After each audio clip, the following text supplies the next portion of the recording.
Operation सिंदूर ने बदली दिग्गज कांग्रेस की सोच। बोले अनुच्छेद 370 हटने से कश्मीर में आई समृद्धि, खत्म हुआ अलगाववाद। कांग्रेस के वरिष्ठ नेता और पूर्व केंद्रीय मंत्री सलमान खुर्शीद ने कहा कि अनुच्छेद 370 को हटाने से कश्मीर में अलगाववाद खत्म हुआ और समृद्धि आई। 2019 में अनुच्छेद 370 को निरस्त कर दिया गया था। खुर्शीद ने ये बातें इंडोनेशिया में बहुदलीय प्रतिनिधिमंडल के सदस्य के रूप में कही। उन्होंने कहा कि अनुच्छेद 370 हटने के बाद कश्मीर में विकास हुआ है और हाल के चुनावों में 65% मतदान हुआ।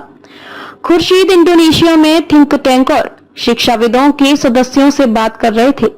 वह जनता दल यूनाइटेड के सांसद संजय कुमार झा के नेतृत्व में गए सर्वदलीय प्रतिनिधि मंडल का हिस्सा है। खुर्शीद ने कहा कि अनुच्छेद 370 के कारण कश्मीर देश से अलग थलग महसूस होता था, लेकिन अब इसे खत्म कर दिया गया है।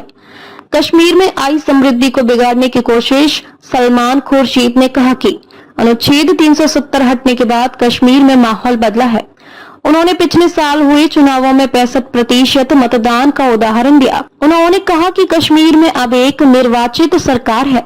खुर्शीद ने कहा 65% भागीदारी के साथ चुनाव हुआ। आज कश्मीर में एक निर्वाचित सरकार है और इसलिए लोग उन सभी चीजों का पूर्ववत पहले जैसे हालात करना चाहते हैं जो कश्मीर में समृद्धि लाए हैं। यह उचित नहीं होगा। खुर्शीद ने कहा कश्मीर में लंबे समय से एक बड़ी समस्या थी, लेकिन अनुच्छेद 370 को निरस्त कर दिया गया और आखिरकार इसे समाप्त कर दिया गया। अनुच्छेद 370 को 5 अगस्त 2019 में प्रधानमंत्री नरेंद्र मोदी के नेतृत्व वाली बीजेपी सरकार ने निरस्त कर दिया था। इस अनुच्छेद से जम्मू और कश्मीर को विशेष दर्जा मिला हुआ था। ऑपरेशन सिंदूर पर बने प्रतिनिधिमंडल में शामिल हैं खुर्शीद उन सांसदों के प्रतिनिधिमंडल का हिस्सा है जो दक्षिण पूर्व एशियाई देशों की यात्रा कर रहा है।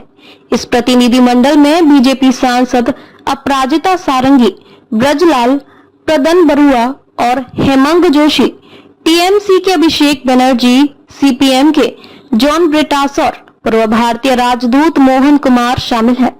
यह प्रतिनिधिमंडल इंडोनेशिया, मलेशिया, दक्षिण कोरिया, जापान और सिंगापुर की यात्रा कर रहा है। ये लोग ऑपरेशन सिंदूर के बाद भारत के राजनयिक प्रयासों पर चर्चा कर रहे हैं और पाकिस्तान में आतंकवाद को मिल रहे समर्थन और संरक्षण पर भारत का पक्ष रहे हैं।